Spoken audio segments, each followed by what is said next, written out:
Hi everyone, welcome to Saima academy. Guys, ये last video है 2022 के पेपर का। इसके बाद हमारा पेपर कंप्लीट हो जाएगा और इसको अच्छे से पढ़ लेना, समझ लेना। कोई डाउट हो तो मुझे कमेंट सेक्शन में बताना, मैं आपका डाउट क्लियर करने की कोशिश करूँगी। तो अब ये लास्ट पार्ट अपने स्टार्ट करते हैं हम। ये है 26 क्वेश्चन। इसके अंदर फर्स्ट है, क्या है इसमें देखो, क्या होता है जब केवल रासायनिक समीकरण लिखिए। What happens when right only chemical equation. इसमें कुछ कंडीशन दे रखी है कि आपको बताना है, बस केमिकल इक्वेशन ही बतानी है, थ्योरी में एक्सप्लेन नहीं करना। फर्स्ट है, जिंक को सोडियम हाइड्रोक्साइड विलेन के साथ गर्म करते हैं। Zinc is heated with sodium hydroxide solution. जब जिंक को सोडियम हाइड्रोक्साइड सोल्यूशन के साथ गर्म करते हैं तो क्या होता है, इसकी हमें सिर्फ रिएक्शन देनी है। तो देखो, ये जिंक है, सोडियम हाइड्रोक्साइड है। जब जिंक को सोडियम हाइड्रोक्साइड के सोल्यूशन के साथ गर्म करेंगे तो इससे एक सॉल्ट बनता है सोडियम जिंकेट Na2ZnO2, और इस प्रोसेस में हाइड्रोजन गैस रिलीज होती है। ठीक है, तो यहाँ पे ये बैलेंस रिएक्शन लिखी हुई है मैंने। सेकेंड है, इसके अंदर सोडियम बाइकार्बोनेट यानी कि बेकिंग सोडा को गर्म किया जाता है। सोडियम बाइकार्बोनेट इज हीटेड, तो सोडियम बाइकार्बोनेट का फॉर्मूला होता है NaHCO3। जब इसको हीट करते हैं तो इससे बनता है सोडियम कार्बोनेट Na2CO3, और इसमें वाटर रिलीज होता है, कार्बन डाइऑक्साइड गैस रिलीज होती है। तो इक्वेशन की फॉर्म में ही आंसर देना है, थ्योरी में नहीं देना, और ये भी बैलेंस्ड इक्वेशन है इसकी। इसके बाद देखते हैं अपना, इसका सेकंड पार्ट है 26 क्वेश्चन का। रेडॉक्स अभिक्रिया से आप क्या समझते हैं, एक उदाहरण देकर समझाइए। What do you understand by redox reaction, explain with an example. देखो, रेडॉक्स रिएक्शन वो होती हैं जब एक ही रिएक्शन के अंदर ऑक्सीडेशन और रिडक्शन यानी कि उपचयन और अपचयन दोनों चीज़ें एक साथ हो रही हों, उन रिएक्शन को हम रेडॉक्स रिएक्शन कहते हैं। One reactant gets oxidized while the other gets reduced during a reaction. Such reaction are called redox reaction. जब किसी रासायनिक अभिक्रिया के दौरान एक अभिकारक का उपचयन होता है यानी कि ऑक्सीकरण होता है तथा दूसरे अभिकारक का अपचयन होता है, ऐसी अभिक्रियाओं को रेडॉक्स अभिक्रिया कहते हैं। जैसे ये रिएक्शन है CuO+H2, इसको हीट करने पे बन रहा है कॉपर और ये इधर वाटर अलग हो रहा है। देखो यहाँ पे जो ऑक्सीडेशन है, ऑक्सीकरण क्या होता है, हाइड्रोजन का ऑक्सीजन का जुड़ना। तो यहाँ पे देखो H2 है और यहाँ पे H2O आ गया, यानी यहाँ से यहाँ आने पे ऑक्सीजन ऐड हुई है इसके अंदर, तो यानी कि H2 का ऑक्सीडेशन हुआ है। और इधर देखो, यहाँ पे रिडक्शन यानी कि अपचयन होता है, ऑक्सीजन का निकलना। यहाँ पे CuO है, इधर Cu है, ऑक्सीजन निकल गई यानी इसका रिडक्शन हुआ है। तो CuO का Cu में रिडक्शन हो रहा है, अपचयन हो रहा है, दोनों प्रोसेस एक ही रिएक्शन में हो रही हैं, इसलिए ये वाली रिएक्शन हमारी रेडॉक्स रिएक्शन कहलाएगी। नेक्स्ट है 26 क्वेश्चन। मानव में बच्चे का लिंग निर्धारण कैसे होता है। How is the sex of child determined in human beings. इनके होने वाला जो चाइल्ड है वो बेबी बॉय होगा या गर्ल होगा, लड़का होगा या लड़की होगा, तो ये कैसे पता चलेगा, कैसे डिटरमाइन होता है। तो देखो, मानव में लिंग का निर्धारण विशेष लिंग गुणसूत्रों के आधार पर होता है। मानव में लिंग गुणसूत्र अलग होते हैं। नर में जो गुणसूत्र होंगे उनको कहते हैं XY, यानी डिफरेंट होते हैं, अलग अलग गुणसूत्र होंगे, जबकि मादा में XX सेम होते हैं सारे। ठीक है, निषेचन की क्रिया में यदि पुरुष का X लिंग गुणसूत्र, देखो एक तो नर में तो XY है, मादा में XX है, तो इनके कॉम्बिनेशन कैसे बन सकते हैं। ऐसा हो सकता है नर का X मादा के X के साथ मिल जाए, या नर का Y मादा के X के साथ मिल जाए। मादा से तो X ही जाना है दोनों कंडीशन में, नर या तो X दे सकता है या Y दे सकता है। और नर में जो अगर X जा रहा है तो चाइल्ड जो सेक्स होगा चाइल्ड का वो चेंज हो जाएगा, Y जा रहा है तो अलग होगा। निषेचन की क्रिया में यदि पुरुष का X लिंग गुणसूत्र स्त्री के X लिंग गुणसूत्र से मिलता है, दोनों के XX मिलेंगे तो XX हो गया ना, और XX वाला क्या होता है, मादा, तो इससे XX जोड़ा बनेगा, तो इसलिए संतान लड़की के रूप में होगी। लेकिन जब पुरुष का Y लिंग गुणसूत्र स्त्री के लिंग गुणसूत्र से मिलकर निषेचन करेगा तो XY बनेगा। तो XY किसका होता है, नर का, तो इसलिए होने वाला जो बेबी होगा वो लड़का होगा। किसी भी परिवार में लड़के या लड़की का जन्म पुरुष के गुणसूत्रों पर निर्भर करता है, क्योंकि Y गुणसूत्र तो केवल उसी के पास होता है, मादा यानी फीमेल के पास तो XX ही होता है दोनों कंडीशन में। ठीक है, समझ आया आपको। इंग्लिश में देखो, human beings have XX and XY sex determination system. In this the male have XY sex chromosome. They जो मेल होते हैं, they produce 2 types of gamete having X and Y chromosome. The female have XX chromosome. They produce only one type of gamete having X chromosome. Male के पास 2 types के chromosome होंगे X और Y, तो उसके 2 types के gametes होंगे, कुछ होंगे जिनमें X क्रोमोजोम होगा, कुछ होंगे जिनमें Y होगा, जबकि फीमेल एक ही टाइप के गैमेट प्रोड्यूस करेगी जिनके अंदर X क्रोमोजोम होगा. The sex of a child is determined by the type of chromosome he or she receiving from the father. क्योंकि मदर के पास तो सेम ही क्रोमोजोम है ना, तो इसलिए सेक्स डिटरमाइन करेगा, इस बात पे डिपेंड करेगा सेक्स की बच्चे को फादर से कौन सा क्रोमोजोम मिल रहा है. If sperm is having X chromosome then the child will be a girl. अगर स्पर्म के अंदर एक्स क्रोमोजोम है, वो मदर के एक्स क्रोमोजोम के साथ कंबाइन होगा तो एक्स एक्स हो जाएगा, यानी कि चाइल्ड गर्ल होगी. If sperm is having Y chromosome then the child will be a boy. अगर वाई क्रोमोजोम होगा वो मदर के एक्स क्रोमोजोम से जाके कंबाइन होगा तो एक्स वाई बनेगा, जिससे कि होने वाला जो चाइल्ड बेबी होगा वो बॉय होगा. The Y chromosome carries factors responsible for triggering male development. The X chromosome carries factors responsible for triggering female development. Y chromosome होता है तो उससे क्या होगा, मेल मतलब अगर Y chromosome होगा तो समझो कि बेबी बॉय होगा, और X chromosome होगा फादर से जो मिल रहा है, मेल से मिल रहा है, तो बेबी गर्ल होगी. ठीक है, इसके बाद बढ़ते हैं इसके जो सेकंड पार्ट है इसी क्वेश्चन का 27 का. डीएनए प्रतिकृति का जनन में क्या महत्व है, स्पष्ट कीजिए. What is the importance of DNA copying in reproduction? Clarify. देखो क्या होता है कि डीएनए की कॉपी होती है रिप्रोडक्शन की प्रोसेस में, तो हमें बताना है कि क्यों होती है डीएनए की कॉपी. आपने ये तो पढ़ा होगा, 9th क्लास में ही पढ़ा होगा कि डीएनए का काम होता है पेरेंट्स की कैरेक्टर्स को बच्चों में लेके जाना, है ना. तो जैसा पेरेंट्स का डीएनए होता है वैसा ही बच्चों का होता है, तो इसलिए डीएनए की कॉपी होना तो ज़रूरी है. तो डीएनए का क्या महत्व है, देखो ये सुनिश्चित करता है कि कोशिका विभाजन के अंत में उत्पन्न होने वाली प्रत्येक पुत्री कोशिका को समान मात्रा में डीएनए प्राप्त हो. जब कोशिका का विभाजन होता है तो उसे जितनी कोशिका बनती हैं सब में डीएनए सेम होना चाहिए. ये लैंगिक प्रजनन के दौरान विभिन्नता उत्पन्न करके विकास का कारण बनता है. ये माता पिता से प्राप्त आनुवांशिक सूचनाओं को संतानों तक पहुंचाने में सहायक है. बहुत सिंपल है ये, बस यही बताना है आपको कि डीएनए से क्या होता है. Importance of DNA copying. It ensures that each daughter cell produced at the end of cell division receives an identical amount of DNA. Identical amount होना चाहिए हर एक सेल के पास डीएनए का. It causes evolution by generating variety during sexual reproduction. Sexual reproduction में variations आती हैं, ये हमने पहले भी पढ़ा है ना. It aids the transmission of information or traits from parents to children. Parents से चिल्ड्रेन में जो उनके कैरेक्टर्स जाते हैं, जेनेटिक कैरेक्टर्स जाते हैं, इन्फॉर्मेशन या ट्रेट्स कह दो, तो वो किसके थ्रू जाते हैं, डीएनए के थ्रू ही जाते हैं. ओके, इसके बाद है 28th क्वेश्चन. वैद्युत प्रतिरोधकता से क्या अभिप्राय है. किसी पदार्थ के L लंबाई तथा A मोटाई के तार का प्रतिरोध 4 ओम है. इसी पदार्थ के किसी अन्य तार का प्रतिरोध क्या होगा जिसकी लंबाई L/2 तथा मोटाई 2a है. What is meant by electrical resistivity. ये पहले बताना है कि इलेक्ट्रिकल रेजिस्टिविटी क्या है, उसके बाद ये न्यूमेरिकल है. A wire of a given material having length L and area of cross section A has a resistance of 4 ohm. What would be the resistance of another wire of the same material having length L/2 and area of cross section 2a. तो पहले हम देखते हैं इसकी जो definition पूछी है, electrical resistivity यानी कि वैद्युत प्रतिरोधकता. देखो, the resistivity of a conductor is defined as the resistance of the conductor of length and unit area of cross section. किसी भी कंडक्टर की जो लेंथ है, उसकी यूनिट लेंथ और unit area of cross section है, उसका कितना रेजिस्टेंस है, उसी को कहते हैं रेजिस्टिविटी. किसी पदार्थ की वैद्युत प्रतिरोधकता उस पदार्थ के 1 मीटर लंबे तथा 1 मीटर स्क्वायर अनुप्रस्थ काट के क्षेत्रफल के तार के विद्युत प्रतिरोध के बराबर होती है.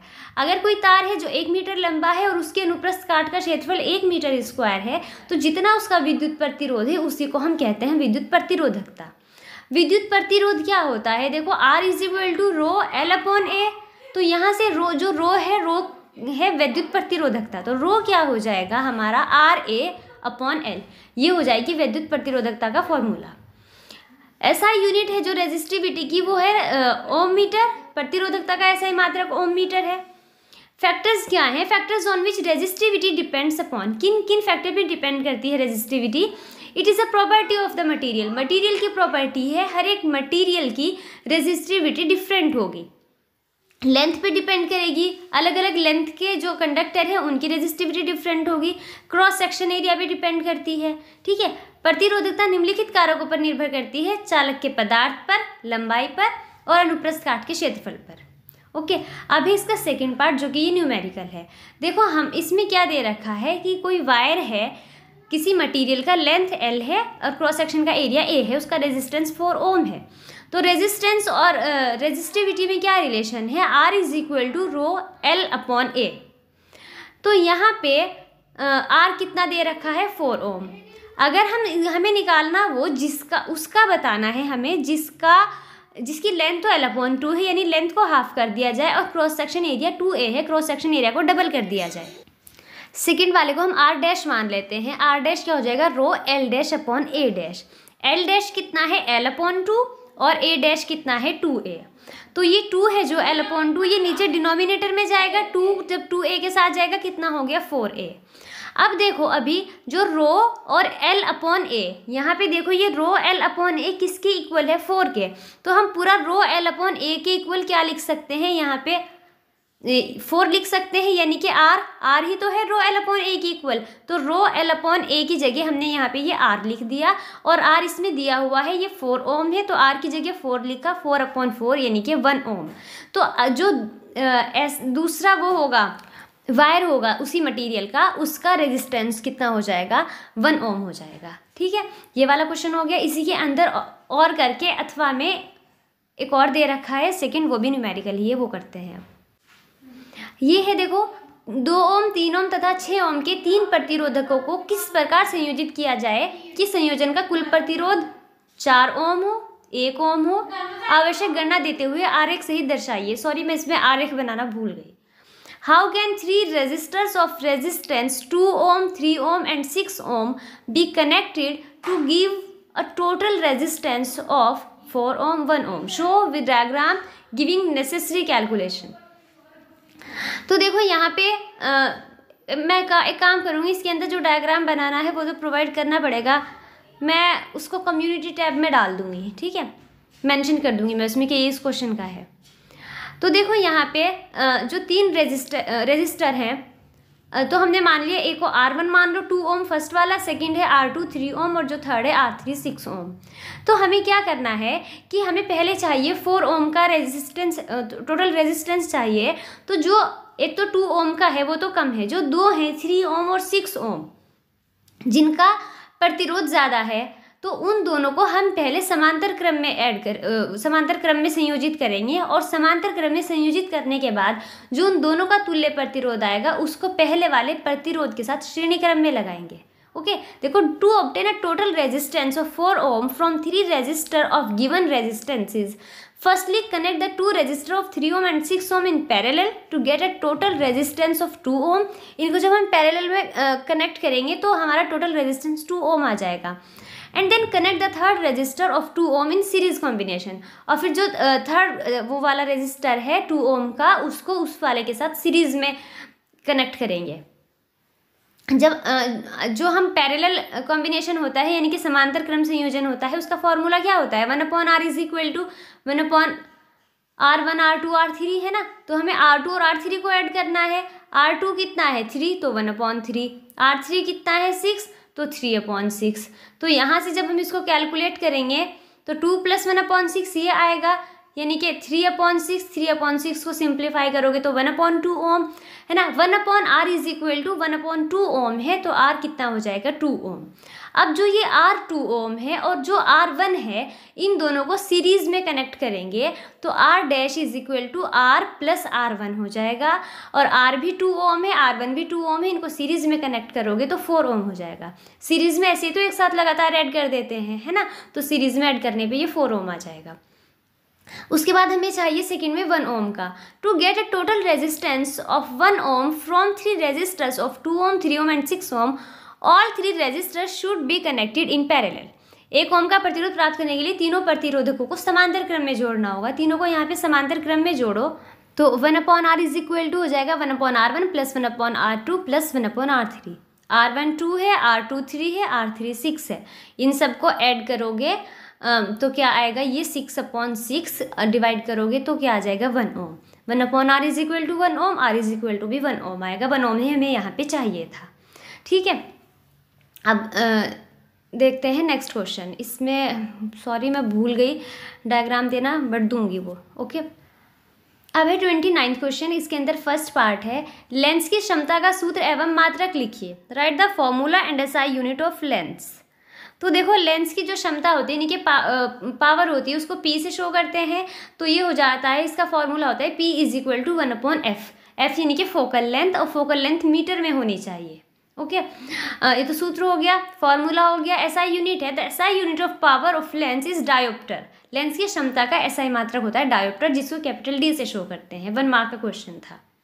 सेकेंड है, इसके अंदर खतरे के संकेत लाल रंग के क्यों होते हैं? Why danger signals are red in colour.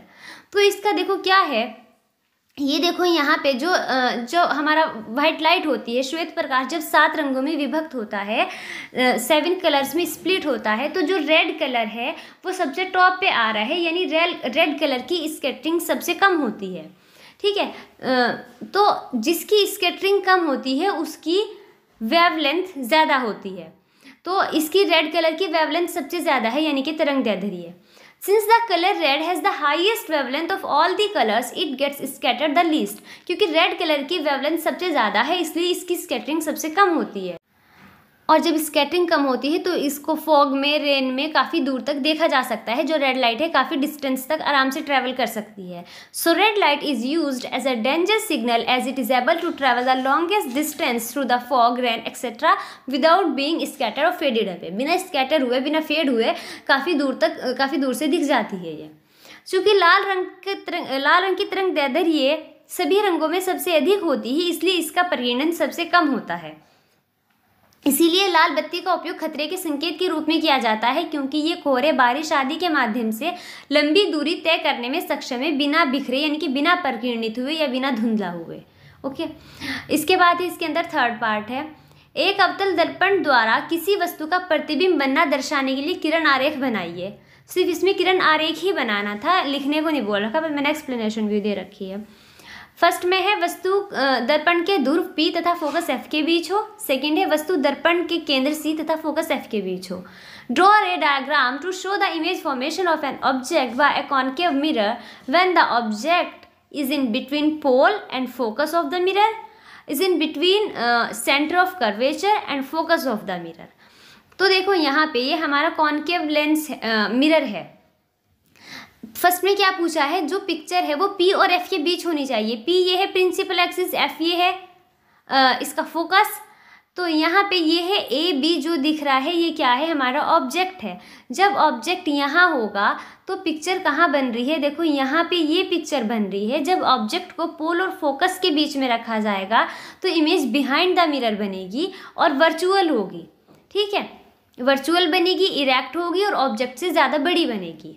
जबकि सेकंड में जो बोला है कि जब उसको वक्रता केंद्र यानी कि सेंटर ऑफ कर्वेचर, कहाँ पे सेंटर ऑफ कर्वेचर, ये है C और फोकस है F, ये इसके बीच में यहाँ पे पिक्चर को रखा है तो पिक्चर रियल बनेगी। यहाँ पे देखो ये बन रही है, लेकिन कैसी बन रही है, इन्वर्टेड, उल्टी बन रही है और मैग्नीफाइड यानी कि इमेज से, ऑब्जेक्ट से बहुत ज़्यादा बड़ी बनेगी। ठीक है, जब वस्तु दर्पण के वक्रता केंद्र और फोकस के बीच हो तो प्रतिबिंब कहाँ बनता है, C से परे, ये बनेगा यहाँ पे, ये है वक्रता केंद्र C, इससे बहुत इधर बनता है, बहुत ज़्यादा दूर। वास्तविक रियल बनेगी, उल्टी यानी कि इन्वर्टेड होगी और वस्तु से बहुत बड़ी यानी कि मैग्नीफाइड बनेगी। ओके, अब है इसका लास्ट है शायद 30th क्वेश्चन। देखो अगर ये देखना है ना कि इमेज कैसे बनी है, तो देखो जैसे हमारा यहाँ पे इसमें देखो फर्स्ट वाले में ये पिक्चर है AB, मतलब ऑब्जेक्ट है, तो इससे एक रे ये गई यहाँ पे और एक ये गई यहाँ पे, तो इनको हम क्या करेंगे, एक्सटेंड करेंगे दोनों को पीछे की साइड, और जहाँ पे ये मीट करेंगे हम वहाँ बोलेंगे कि वहाँ पे इमेज बन रही है। और इसमें सेकंड वाले में जब सेंटर ऑफ कर्वेचर और फोकस के बीच में, यानी वक्रता केंद्र और फोकस के बीच में है ये पिक्चर AB, ऑब्जेक्ट है AB, एक रे इससे ये गई, ये यहाँ पे और एक ये इधर गई, तो जब ये वापस होंगी, परावर्तित होंगी, तो जहाँ पे जिस पॉइंट पे ये मीट करेंगी उस पॉइंट पे हम बोलेंगे कि यहाँ पे इमेज बन रही है। तो यहाँ पे रियल में ये लाइन मिल रही है तो इसलिए यहाँ पे इमेज रियल बनेगी, और यहाँ पे हमें मिलती हुई लग रही है इसलिए यहाँ पे ये वर्चुअल बनेगी। उसके बाद है 30th क्वेश्चन। बड़े बांध बनाने के क्या लाभ है समझाइए, इसका ये फर्स्ट पार्ट है। What are the advantages to build big dams, explain. तो इसके बहुत सारे फ़ायदे हैं, ज़रूरी नहीं है आप सारे ही लिखो, इतने सारे मैंने लिखे हैं तो कुछ कम भी लिख सकते हो। क्या क्या काम है बांध के? ये घरेलू उपयोग, सिंचाई और औद्योगिक अनुप्रयोगों आदि के लिए जल उपलब्ध कराते हैं। बांध बनाने से सिंचाई भी होती है, लोगों के घरों तक पानी पहुंचाया जाता है पीने का, इंडस्ट्रीज तक पानी पहुंचाया जाता है। ठीक है, जल विद्युत शक्ति का उत्पादन करने और नदी परिवहन को आसान बनाने के लिए भी बांध का उपयोग किया जाता है। बिजली बनती है पानी से, तो आपको पता ही होगा। दैनिक गतिविधियों में बांधों का महत्व बढ़ता जा रहा है। इसके अलावा बांध स्थानीय पर्यटन को भी बढ़ावा देते हैं और इस प्रकार राष्ट्रीय विकास में योगदान करते हैं। बांधों के कई उपयोग हैं। क्या है? जलाशयों में संरक्षित पानी, यानी जो बांध में पानी संरक्षित रहता है वो आवासीय, औद्योगिक और खनन क्षेत्रों को स्वच्छ जल प्रदान करता है। संरक्षित जल सिंचाई उद्देश्यों को पूरा करता है। जल विद्युत जैसे नवीकरणीय स्रोत से ऊर्जा उत्पादन की प्रक्रिया को सुगम बनाते हैं। जल विद्युत क्या है? नवीकरणीय स्रोत है, यानी कि आप इसको एक बार यूज़ करोगे फिर वापस से इस्तेमाल कर सकते हो उसको। तो इस तरह से जिसका हम बार बार उपयोग कर सकते हैं, उन ऊर्जा स्रोत को नवीकरणीय स्रोत कहते हैं। तो इससे बिजली बनाने की, ऊर्जा उत्पादन की जो प्रक्रिया है वो आसान है।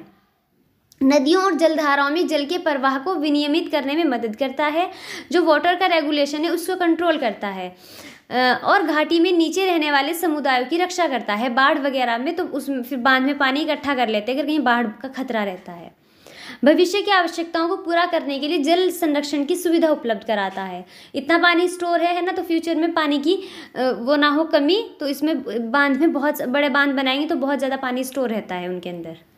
They provide water for a variety of reasons, including house usage, irrigation, and industrial applications.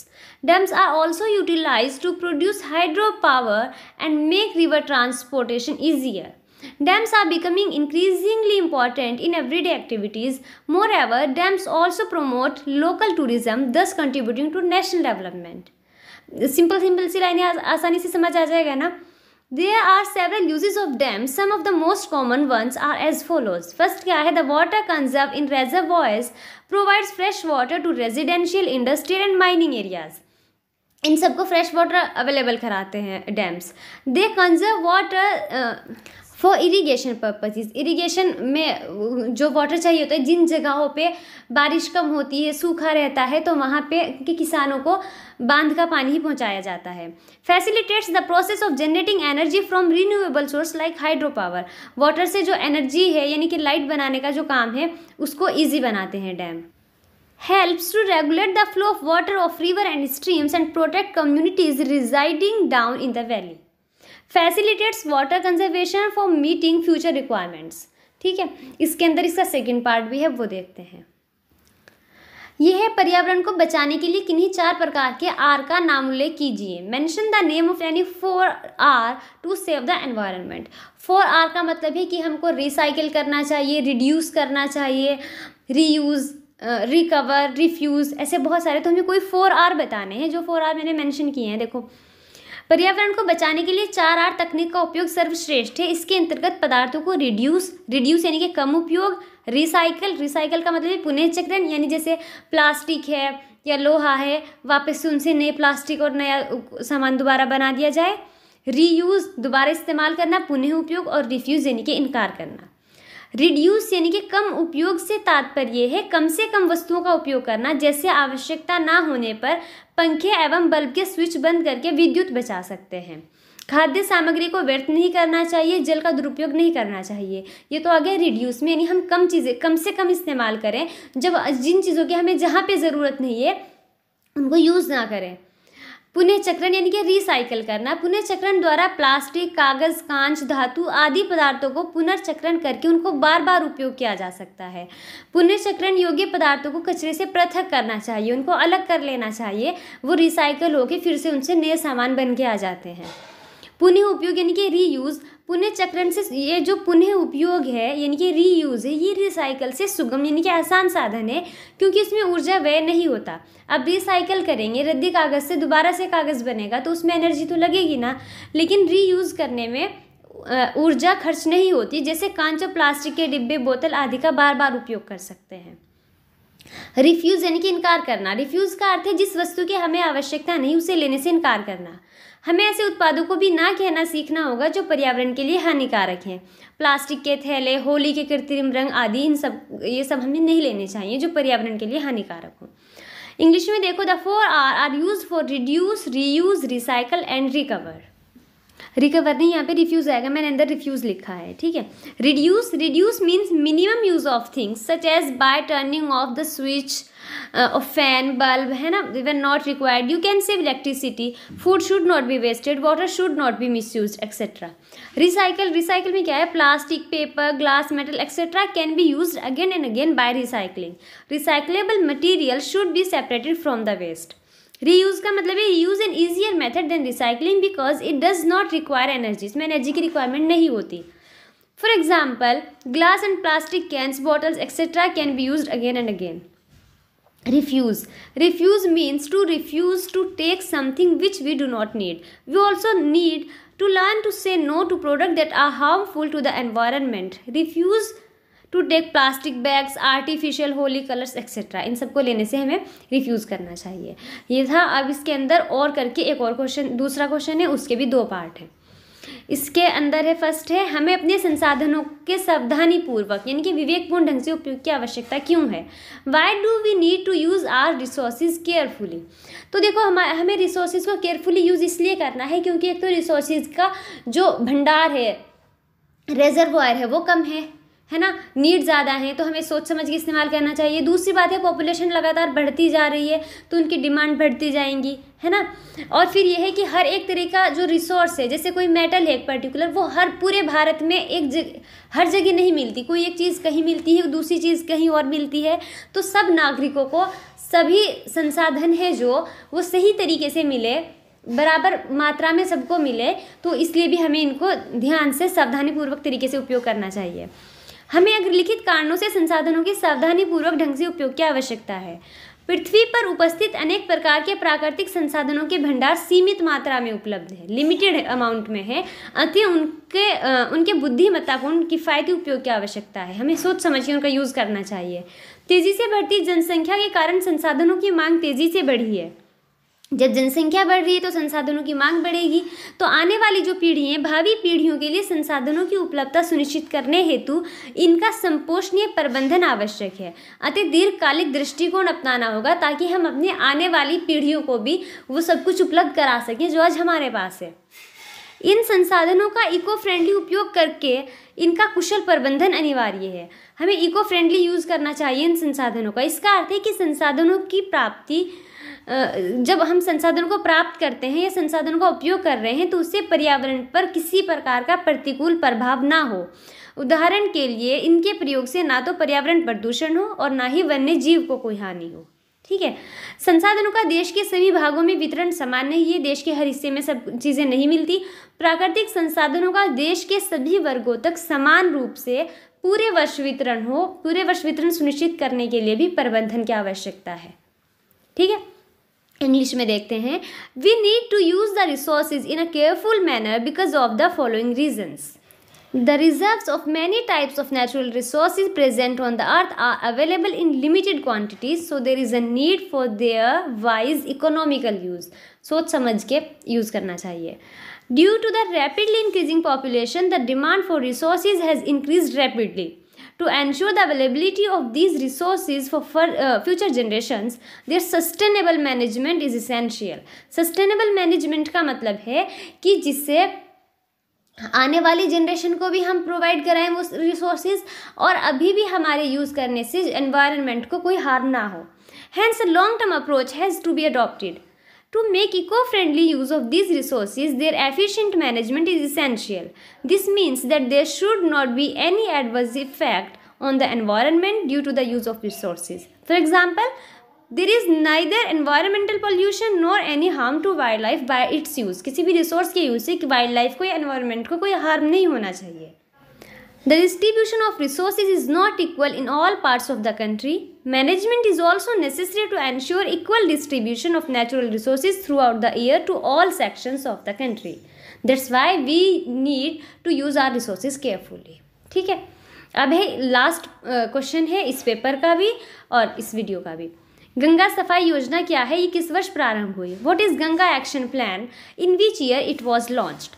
तो देखो क्या है, गंगा को सफाई करने के लिए 1985 में एक वो स्कीम लॉन्च हुई थी जिसे वो कहते हैं गंगा एक्शन प्लान या गंगा सफाई योजना।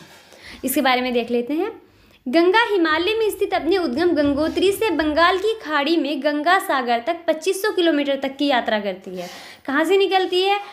उत्तराखंड में गंगोत्री है, गंगोत्री से निकल के बंगाल की खाड़ी में जाके गिरती है। तो यहाँ से लेके मतलब गंगोत्री से लेके और वहाँ तक गंगा सागर तक का 2500 किलोमीटर का सफ़र है। इसके किनारे स्थित उत्तराखंड, उत्तर प्रदेश, बिहार तथा बंगाल के 100 से अधिक नगरों का औद्योगिक कचरा इसमें मिलता जाता है। इतनी सारी इंडस्ट्री हैं इसके आसपास, है ना, मतलब किनारे। इसके फलस्वरूप इसका स्वरूप नाले के समान हो गया है। बहुत सारी जगह तो गंगा बहुत ज़्यादा पतली, बिल्कुल नाले के जैसी है। इसके अतिरिक्त इसमें प्रचुर मात्रा में अपमार्जक, वाहित मल, मृत शवों का प्रवाह, मृत व्यक्तियों की राख, ये सब प्रवाहित किए जाते हैं, है ना। इसके कारण इसका जल विषाक्त होने लगा है, यानी जहरीला होने लगा है। विषाक्त जल के कारण अधिक संख्या में मछली तथा अन्य जलीय जीव मर रहे हैं। गंगा के जल को इस प्रदूषण से मुक्त करना ही गंगा सफाई योजना है। इन सब चीज़ों से गंगा को साफ रखना, यही था गंगा सफाई योजना। ये योजना सन 1985 में प्रारंभ की गई। इंग्लिश में देखो, the Ganga travels for 2500 kilometres from its source in the Himalayas Gangotri to Ganga Sagar in the bay of Bengal. Ganga की ओरिजिन कहाँ है? गंगोत्री में, हिमालय में, और कहाँ जाती है? बे ऑफ बंगाल में जाके गिरती है। 2500 किलोमीटर तक ट्रैवल करती है। Industrial waste of more than 100 cities of Uttarakhand, Uttar Pradesh, Bihar and Bengal located on its bank goes in it. सारा इंडस्ट्रियल वेस्ट है, जितने भी फैक्ट्रीज का, सारा गंगा में जा रहा है। As a result its form has become like a drain, एक ड्रेन जैसी हालत बना दी इसकी। Apart from this, a large amount of detergents, excreta, flow of dead bodies, ashes of dead person, ये सब भी इसमें जा रहे हैं, are kept flowing in it. Due to this, its water has started becoming toxic. A large number of fish and other aquatic creatures are dying due to toxic water. Ganga Action Plan is to free the Ganga water from this pollution. ठीक है, गंगा के water को pollution से free करना है, Ganga action plan है। This scheme was launched in the year 1985। ये 1 mark में भी क्वेश्चन पूछ सकते हैं कि जो गंगा एक्शन प्लान है वो स्कीम कब लॉन्च की गई थी? 1985 में। तो ठीक है, यहाँ पे ये हमारा 2022 का पेपर फिनिश हो गया। इससे पहले कि मैंने सारे पेपर 2014 तक के सॉल्व करके चैनल पे डाले हुए हैं, तो आप अच्छे से अपनी तैयारी कीजिए, सारे प्रीवियस ईयर पेपर को सॉल्व करिए, प्रैक्टिस करिए बार बार। बहुत बेनिफिशियल रहेगा आपके लिए, क्योंकि बहुत सारे क्वेश्चन हैं जो बार बार रिपीट होते हैं। आई होप कि आपको वीडियो अच्छे से समझ आई होगी। अगर कोई डाउट हो तो ज़रूर बताना। वीडियो को लाइक करना अगर पसंद आए, और चैनल को सब्सक्राइब करना मत भूलिएगा। Thank you so much for watching.